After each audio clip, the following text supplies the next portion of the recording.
Hello friends, સ્વાગત છે તમારું અમારી ચેનલ ખાના પીના ફૂડ્સમાં। ગાજરની સિઝન ચાલી રહી છે તો આજે આપણે બનાવીશું ગાજરનો હલવો। તો તેના માટે મેં અહીંયા 500 ગ્રામ જેટલા ગાજર લીધા છે।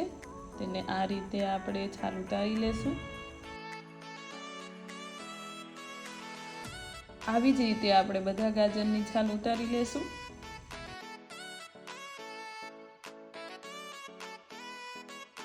પછી આપણે તેને ખમણી લેશું।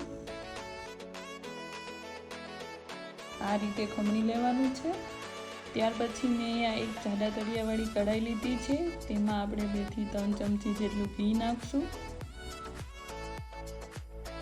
ઘી ગરમ થઈ જાય એટલે આપણે જે ગાજર છીણીને રાખેલા એ એડ કરી દેશું।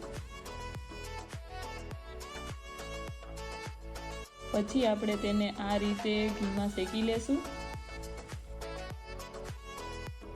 ગાજરને 1-2 મિનિટ સુધી ઘીમાં શેકવાના છે।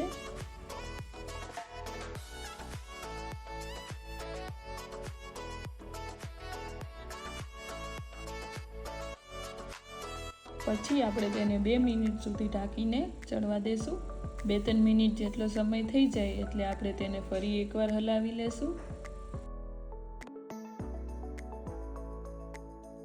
ત્યારબાદ તેમાં 1 ગ્લાસ જેટલું દૂધ નાખશું અને દૂધને પણ એકદમ સરખી રીતે મિક્સ કરી દેશું। હવે આપણે ફરી એકવાર તેને ઢાંકીને 2 થી 3 મિનિટ સુધી ચડવા દેશું। ઢાંકણ ખોલીને આપણે તેને મિક્સ કરી લેશું।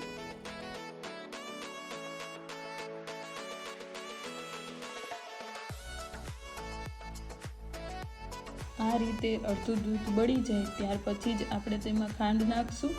તો હું અહીંયા અડધા વાટકા જેટલી ખાંડ એડ કરું છું। તમે જેટલું મીઠું ખાતા હોય એટલી તમારે એડ કરવી। અને પછી આપણે તેમાં થોડું કેસર એડ કરશું। જો તમારે કેસર એડ ના કરવું હોય તો તમે તેને સ્કીપ પણ કરી શકો। દૂધ અને ખાંડ એકદમ સરખી રીતે ચડી જાય એટલે આપણે તેને ફરી એકવાર ઢાંકીને 2 થી 3 મિનિટ સુધી મૂકી દેશું।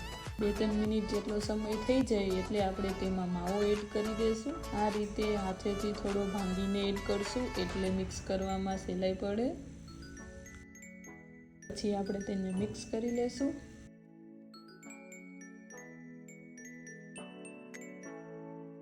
તો હવે આપણે ડ્રાયફ્રૂટ કટ કરી લેશું। તો મેં અહીંયા કાજુ અને બદામ લીધા છે। તમને જે ડ્રાયફ્રૂટ પસંદ હોય એ તમે લઈ શકો। ડ્રાયફ્રૂટ કટ થઈ જાય એટલે આપણે તેને શેકી લેશું। તો પેનમાં 1 ચમચી જેટલું ઘી નાખશું। ત્યાર પછી તેમાં ડ્રાયફ્રૂટ એડ કરી દેશું અને તેને શેકી લેશું।